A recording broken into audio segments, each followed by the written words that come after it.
สวัสดีครับวันนี้มารีวิวนะครับวันที่3หลังจากเราของลงรถจากรถแห่นะครับเพื่อจะไปทำการปรับปรุงเป็นคันใหม่นะครับหลังจากของลงเราก็มาตรวจเช็คสภาพรถนะครับก่อนจะเอารถทำการมอดิฟายทำไมครับจะเป็นห้องเครื่องปั่นไฟก็จะย้ายมองครับเอาไว้ทั้งหลังยับเอาไว้ทั้งหลังรถอีทีเป็นตู้หมุนปรับปรุงหลายอย่างครับใส่มาโดนแล้วคันนี้ก็ได้3-4 ปีแล้วใส่มารู้ที่เป็นจักปีหน้างานที่หลายบ่งานจักสิหลายบ่คือเก่าบ่ได้ไปปีละ70-80งาน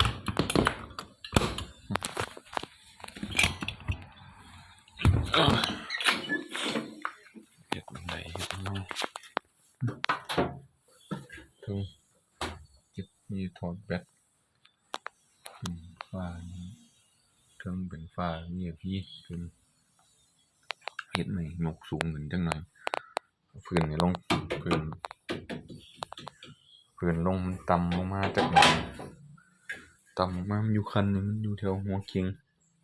ลงมาตรงต่ำลงประมาณครึ่งนึงเฮ็ดห้องมันต่ำลงมายับลงมาทางนี้ครับหลังก็จะไปเฮ็ดเป็นท้ายหมุนตู้ท้ายหมุนใหม่เฮ็ด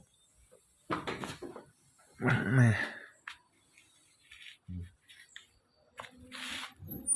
จะแนวหน้าจะไปเฮ็ดผมหน้าผมยังไม่พร้อมลงเบิดแล้วครับเก่าเฮ็ดมาแต่อูเปลี่ยนอูเฮ็ดใหม่บัดเพิ่มล้อใหม่เพิ่มล้อทั้งหลังใหม่ครับสบาย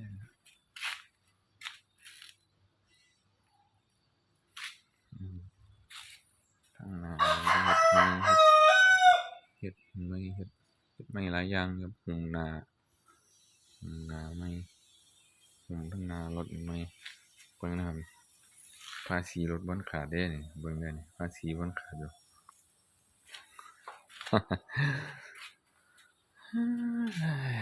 ไปนี่ล่ะพี่น้องเอ้ยนี่เป็นเรื่องปีหน้าฤดูกาลหน้าจักมันจะออกมาแบบใดสิเป็นงานหลายบ่รถแห่ก็แฮ่งหลาย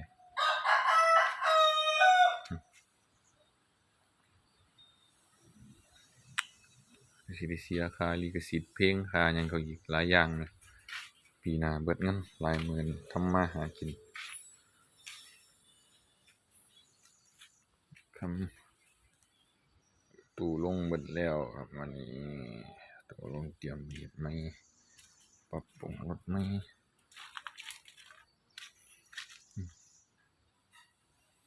สียังใหม่ๆเสียดายเฮ็ดมา3 ปีแล้วว่าสีสร้างมันถือว่าเฮ็ดดีครับสร้างสีถือว่าดีในระดับหนึ่งอยู่ถือว่าดีครับสร้างสีแต่ว่าอูเฮ็ดโครงมาเลย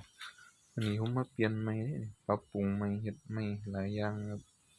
ออกมาจากอูมารับปรับปรุงมาเฮ็ดช่วงล่างมาเฮ็ดนี่ข้างล่างใหม่ๆ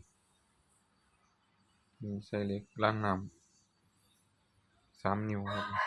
ขาดลงมานี่เฮ็ดรางลงมากันแล้วเฮ็ดใหม่ก็สิเอาตู้ลงต่ำกว่านี้อยู่ประมาณ20 เซนเพิ่มใส่เสียงกลางไปอีก2 ใบมาลงมาเนี่ยได้อีก2 ใบฝากเด้อครับฝากติดตามในการเฮ็ดงานเป็นใช้ได้เก่าครับรถเก่าครับยังรับงานเหมือนเดิมฤดูกาลหน้าสิออกมาแบบใดก็โปรดติดตามตอนต่อไปครับผม